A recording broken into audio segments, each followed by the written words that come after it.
দাদা একটা টিকিট দেন তো। কোথায় যাবে? মায়াপুর। মায়াপুর? আপনার ব্যাগটা সরান। হ্যাঁ হ্যাঁ নিশ্চয়ই। একটু সরে বসুন। কি সমস্যা আপনার? আমার দিকে এভাবে ভ্যালভ্যাল করে তাকাচ্ছেন কেন? মেয়ে দেখলে চুকচুকানো ওঠা পড়ে নাকি? টিকিট টিকিট টিকিট টিকিট দেখি। এটা তো এই বাসের টিকিট না।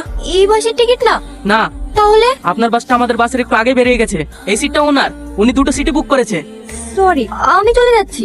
ইটস ওকে, আপনি চাইলে এখানে বসতে পারেন, আমার কোনো আপত্তি নেই। আপনি যেমনটা ভাবছেন আমি তেমন ছেলে না। কোথায় যাবেন আপনি? মায়াপুর। তাহলে তো ভালোই হলো, একসঙ্গে ট্রাভেল করা যাবে। আমিও ওখানেই যাচ্ছি। মায়াপুরের কোথায় যাচ্ছেন আপনি? জমিদার বাড়ি। জমিদার বাড়ি? কি হলো, জমিদার বাড়ির নাম শুনে হঠাৎ দাঁড়িয়ে গেলেন যে? ভয় পান নাকি? না না, ভয় পাই না। বড় সাহেবকে আমি অনেক শ্রদ্ধা করি। আর তাছাড়া আপনি ওই বাড়ির ছেলে, আপনার পাশে বসে আমি যেতে পারি? আপনি ভুল ভাবছেন, আমি ওই বাড়ির ছেলে না। তাহলে আপনি ওই বাড়িতে কি করতে যাচ্ছেন? আমি একজন ইলেকট্রিশিয়ান। জমিদার বাবু বলছিল ওই গ্রামে নাকি কারেন্টের খুব সমস্যা, তাই জমিদার বাড়ি যাচ্ছি। আর আপনি? আমার ওই গ্রামেই বাড়ি। আমি কলকাতায় পড়াশোনা করি। আমার পড়াশোনার যত খরচ সব জমিদার বাবুই দেয়। জমিদার বাবু আজকে হঠাৎ এই সময়? হ্যাঁ, আমার লাতে আজকে বাড়ি আসছে, তাই একটু বাজার দিকে যাচ্ছি। রোহন বাবু বাড়ি আসছে? হ্যাঁ আচ্ছা ঠিক আছে, আমি এখন আসি। সত্যি আমাদের জমিদার বাবু অনেক বড় মনের মানুষ। হ্যাঁ রে, আমি যখন খেতে পাইছিলাম না তখন আমাকে এই জমিটা দিয়েছে চাষ করার লেগে। মায়াপুর মায়াপুর মায়াপুর, নামুন নামুন নামুন। ওই তো জমিদার সাহেবের গাড়ি। আপনাকে নিতে এসেছে নাকি?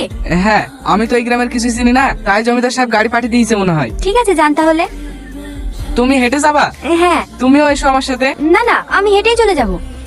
কি করু এসে শুরু? আরে ওসব কিছুই না, চল। দাদু ভাই আসতে কোনো অসুবিধা হয়নি তো? না দাদু, কোনো অসুবিধা হয়নি। না খাই খেয়েছি, আর কি অবস্থা করেছে দেখো তিনি।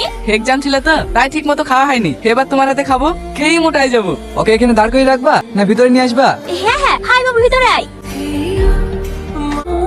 রূপনগরের রাস্তাটা কোন দিকে একটু বলতে পারবে? এদিকে কোনো রূপনগর নাই। রূপ তো আছে। মানে তুমি? সরি, আপনি?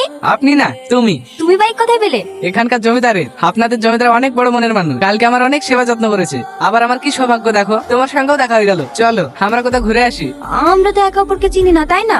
চেনা না থাকলেও আমি তোমাকে ভালোবেসে ফেলেছি, তোমাকে সারা জীবনের জন্য পেতে চাই। সত্যি আমি কখনো এমন অনুভূতি পাইনি। আমিও যে বাসে কখন তোমার প্রেমে পড়ে গেছি, কিন্তু ভয় বলতে পারিনি। কেন? তুমি যদি আমাকে পছন্দ না করো সেই কারণে। তোমাদের গ্রামটা আমাকে একটু ঘুরিয়ে দেখাবে না? আজ না, অন্য কোনো একদিন। ঠিক আছে, কাল কিন্তু আমি তোমার জন্য এইখানে এই সময় অপেক্ষা করব। তুমি কিন্তু আসবা। ভেবে দেখবো। আমি জানতাম তুমি আসবে।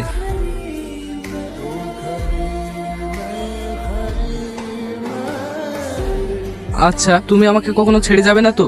জীবনে যতদিন বাঁচবো তোমাকে নিয়েই বাঁচবো। হ্যাঁ দাদু, আমি নিজের হাতে আপনার জন্য পায়েস বানিয়ে এনেছি, খেয়ে দেখুন তো কেমন হয়েছে। তুই তো অনেক বড় হয়ে গেছিস, কবে বাড়ি আসলি? এই তো কিছুদিন হলো দাদু। পড়াশোনা ঠিকঠাক চলছে তো? হ্যাঁ দাদু।